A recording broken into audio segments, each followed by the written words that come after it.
Nearly 2 decades in the sports broadcast game, and what a ride it's been. Interviews with the 42nd President Bill Clinton, to Lakers legends Kobe Bryant, and the NBA's all-time leading scorer Kareem Abdul-Jabbar, to name a few. I've been blessed to cover and tell some amazing stories, but there were so many more I didn't get to tell.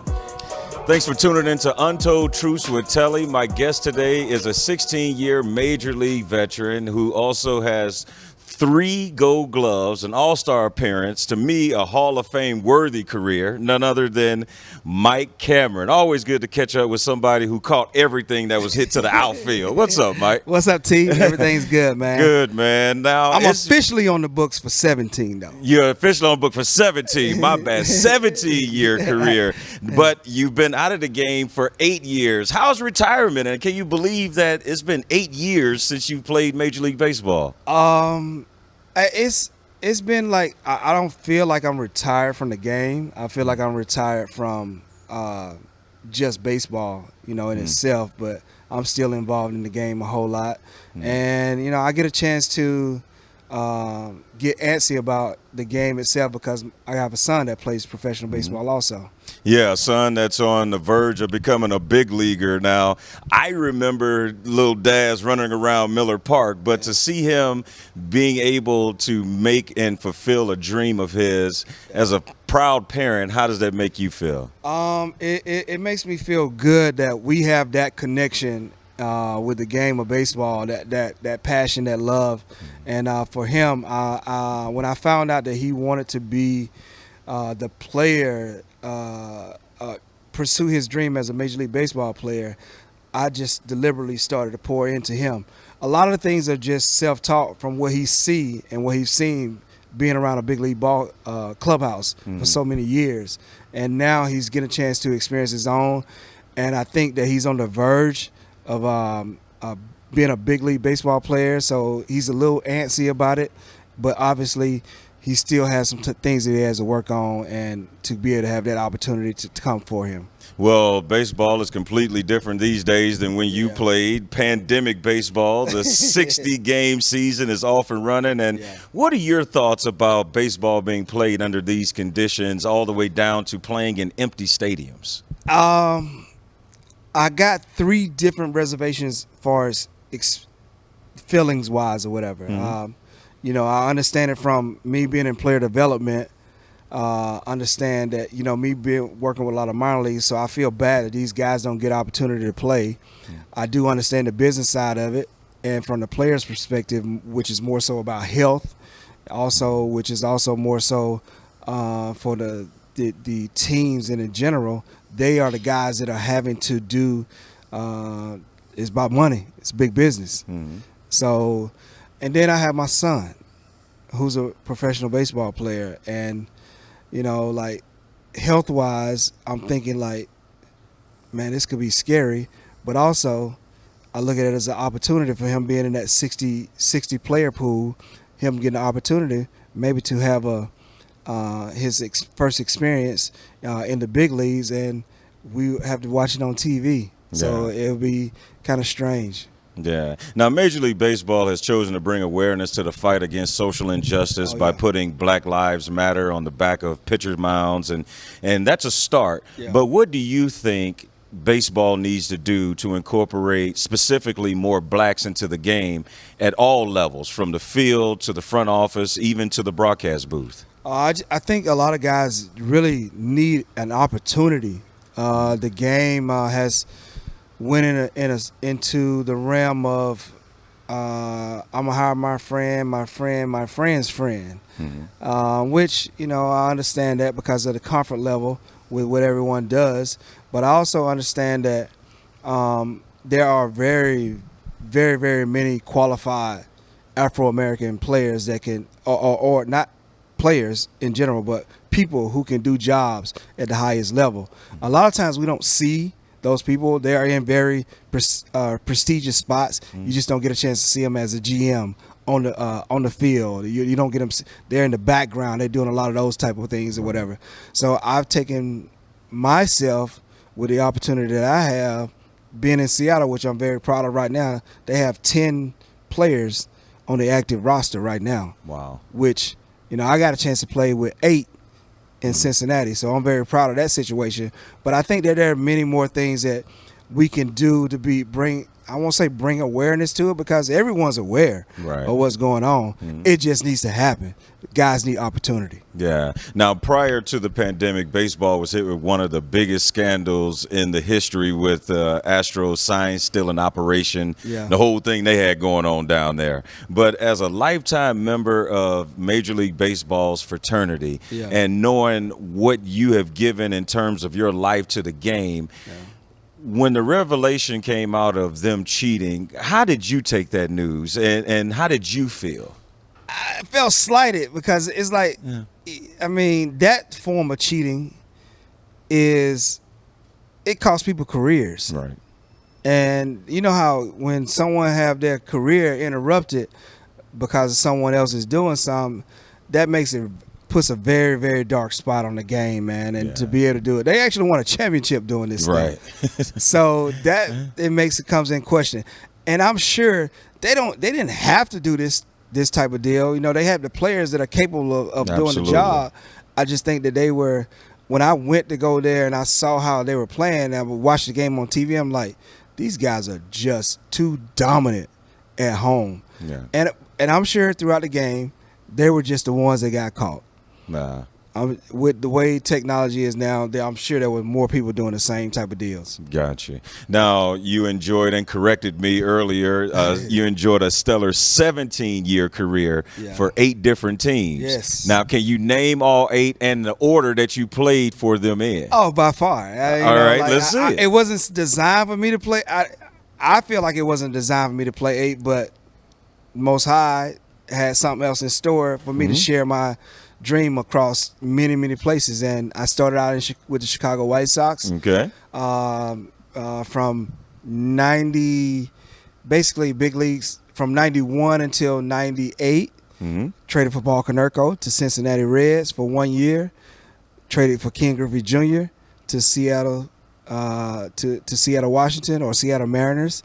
Played there for 4 years, became a free agent.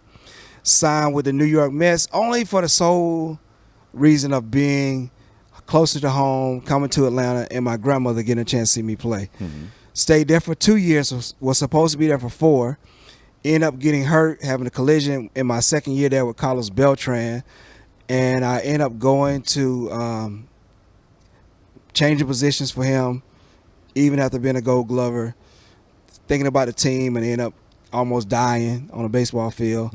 And so I went from there to saying that I needed to get back in center field in my own place. I wasn't comfortable.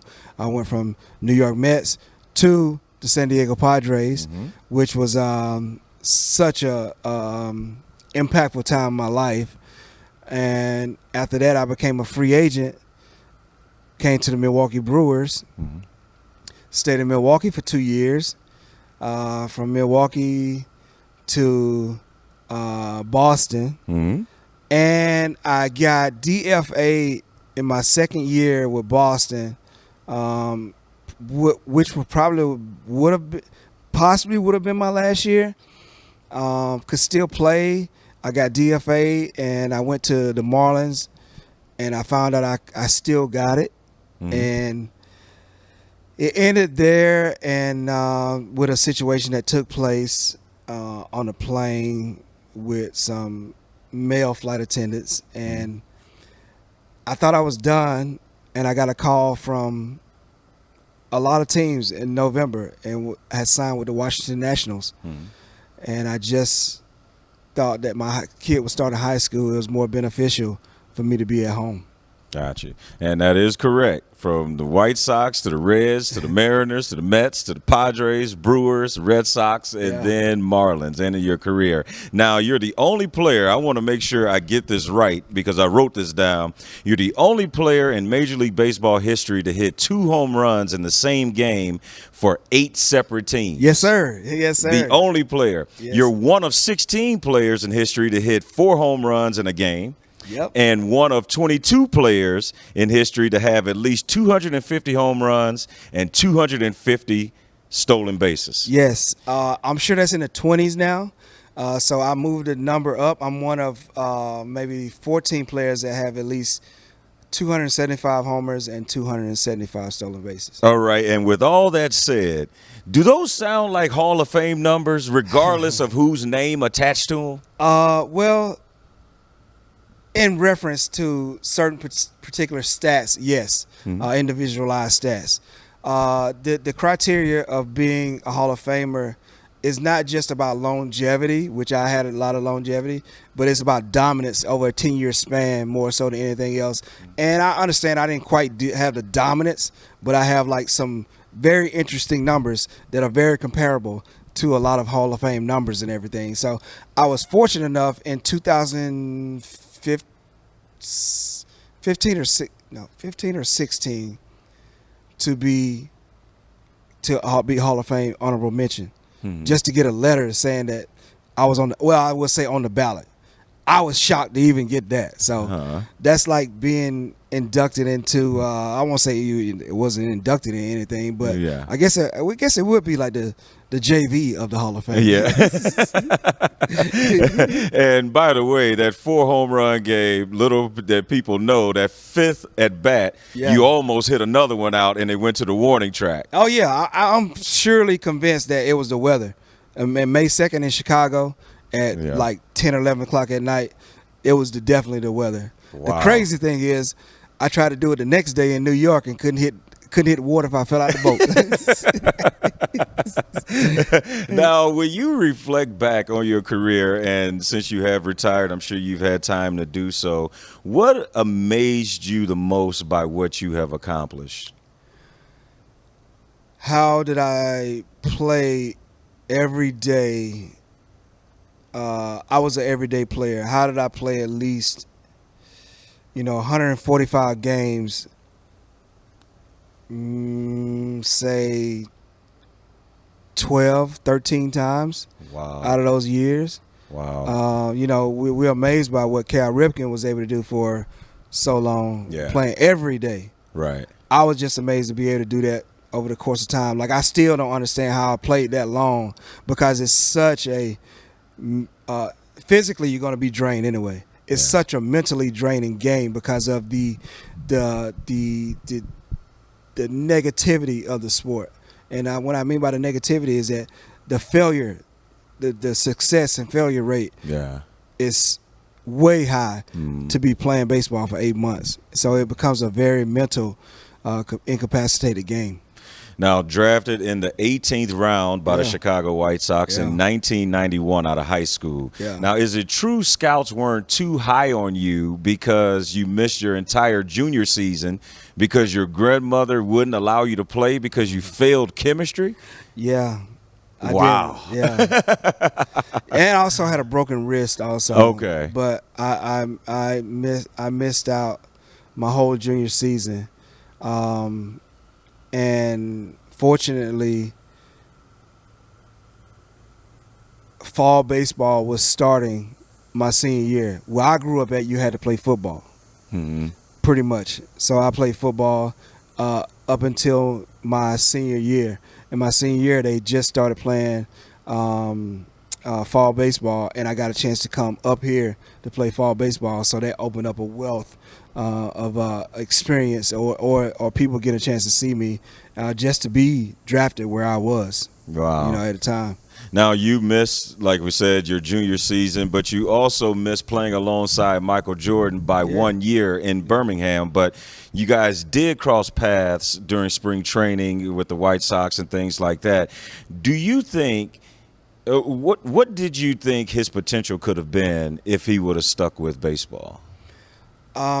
I think he would have had an opportunity to play at least 1 year, just to get a feel for it.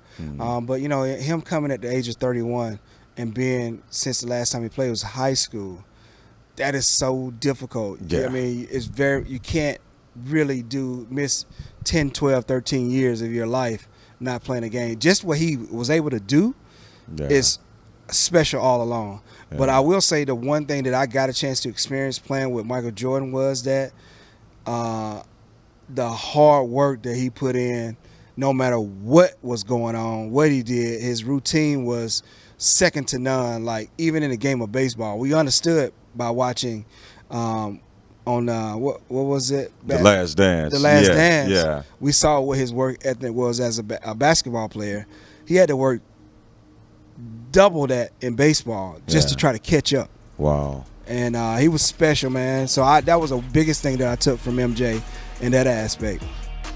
Be on the lookout for part 2. Make sure to subscribe to Telly Hughes Media and click notifications so you'll be notified on all upcoming episodes of Untold Truths with Telly.